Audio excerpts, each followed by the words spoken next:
안녕하세요. 반갑습니다. K입니다. 제 채널에 구독을 눌러주신 분들 그리고 앞으로 눌러주실 분들을 위한 콘텐츠를 고민했습니다. 그래서 제 결론은 채널 정체성에 맞게 커피에 대한 이야기를 본격적으로 해보려고 합니다. 일주일에 한두 번 정도 커피에 대한 상식과 공부했던 내용을 콘텐츠로 만들어서 여러분들과 공유하려고요. 여기에 제가 여러 카페를 방문하면서 터득한 노하우에 대해서도 공유해보려고 합니다. 재밌게 봐주시고요. 미리 말씀드리지만 제 채널에 대해서 좋아요와 구독을 부탁드리겠습니다. 커피를 마시다가 혹시 이런 생각 안 들어보셨나요? 맛있는 커피가 뭐지? 이런 생각이요. 습관적으로 아메리카노나 라떼를 주문해서 마시다가 갑자기 이거 맛있는 건가? 이런 생각 혹시 안 들어보셨나요? 저는 맛있는 커피가 궁금해졌다는 호기심이 생기셨다면 단골로 갈 수 있는 나만의 핸드드립 카페를 만들어 보라고 말씀드리고 싶어요. 카페 매장의 크기도 상관없고요. 동네 회사 주변, 학교 주변 자주 가는 번화가 어디든 상관없습니다.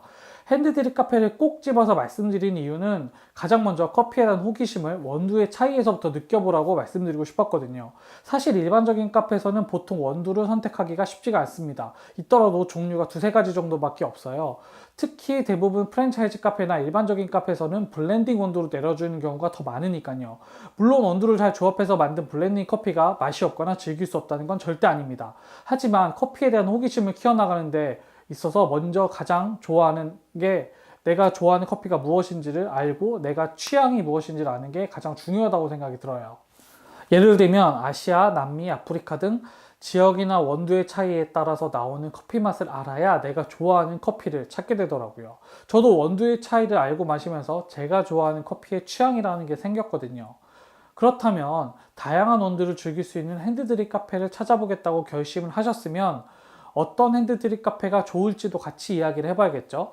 제가 단골로 가는 좋은 핸드드립 카페들은 특징이 몇 가지 있는데요. 여러분들도 단골로 갈 카페를 정하기 전에 이런 특징이 있는지 한번 꼭 살펴보세요.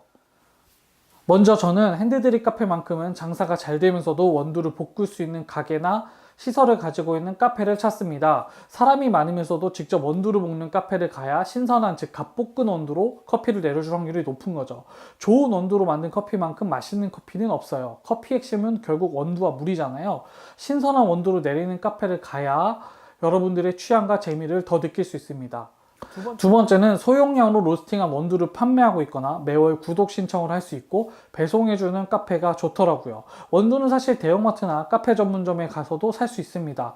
그런데 그런 곳에서 로스팅한 원두는 보관기간도 길고 유통기간도 길죠. 예를 들면 스타벅스 커피는 맛이 없는 커피다 이렇게 말씀하시는 분들의 주장이 바로 원두의 보관과 유통기간이 길다는 걸 이유로 꼽습니다. 반면 핸드드립 카페에서는 로스팅 후 보관과 유통기간을 최대한 줄여서 신선한 원두를 맛볼 수 있다는 게 가장 큰 장점인 거죠. 그리고 특히 원두를 대용량이 아니라 소용량이라고 말씀드리는 이유가 있는데요. 이건 제가 자주 갔었던 핸드드립 카페 사장님하고도 대화를 했던 내용입니다. 소용량으로 판매하는 카페 사장님들은 대부분 소비자들이 대용량의 원두를 산다고 하더라도 다 먹는데 시간이 오래 걸리거나 나중에 다 못 먹는다는 걸 알고 계시더라고요. 물론 상술일 수도 있고 마케팅일 수도 있겠지만 소용량 원두가 소비자들에게 좀 더 신선한 원두를 할 수 있다는 걸 알고 있는 사장님에게 저는 커피를 맡기는 게 좀 더 좋은 것 같아요. 이거 함께 추가로 더 말씀을 드리면 단골이 된 카페에서 나중에 원두를 구매하실 계획이라면 원두는 분쇄되어 있는 거 말고 볶은 상태의 원두를 구매하세요. 원두는 분쇄한 순간부터 향이 빨리 빠져나갈 수 있습니다. 그래서 본인이 평소에 어떻게 커피를 먹는지를 말씀드리고 거기에 맞게 원두를 갈아달라고 말씀드리는 게 좋습니다. 왜냐하면 요새는 워낙 드론기나 자동 에스프레소 머신이 많아서 대중화가 되어 있기 때문에 사람들의 요구가 전부 다르거든요. 이 부분 꼭 참고하세요. 마지막으로 저는 추가 비용을 내고 리필이 가능한 핸드드립 카페가 좋은 경우가 많았습니다. 보통 핸드드립으로 내린 커피가 양이 많지 않습니다. 보통 집에서 마시는 예쁜 커피 잔 한 잔 정도 나옵니다. 그렇다 보면 한 잔을 금방 마시게 되는데 고객에게 좀 더 많이 신경 써주시는 카페에서는 보통 돈을 더 내고 리필할 수 있는 경우가 전 더 많았었어요.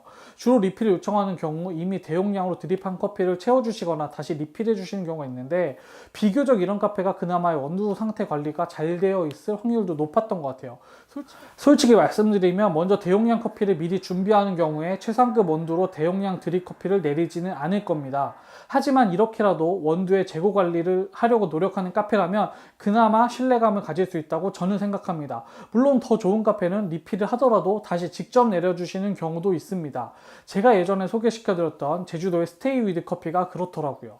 물론 단골이 되면 사장님이 고객이 커피를 마시는 걸 보고 추가로 그냥 내려주시는 그런 카페들도 있습니다.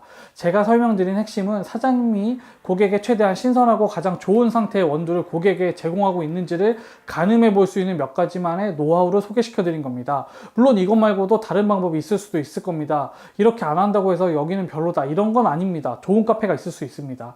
단골 카페를 만들어서 사장님과 친하게 지내고 그 안에서 커피에 대한 궁금증과 이야기를 해보는 게 오늘 컨텐츠의 결론이었습니다. 오늘은 복잡한 이야기보다는 커피를 즐기는 방법에 대해서 말씀을 드렸는데요. 다음번에는 진짜 여러분들이 교양으로 들어도 될 만큼 좋은 내용을 가지고 돌아오겠습니다. 도움이 되셨다면 좋아요와 구독을 부탁드리겠습니다.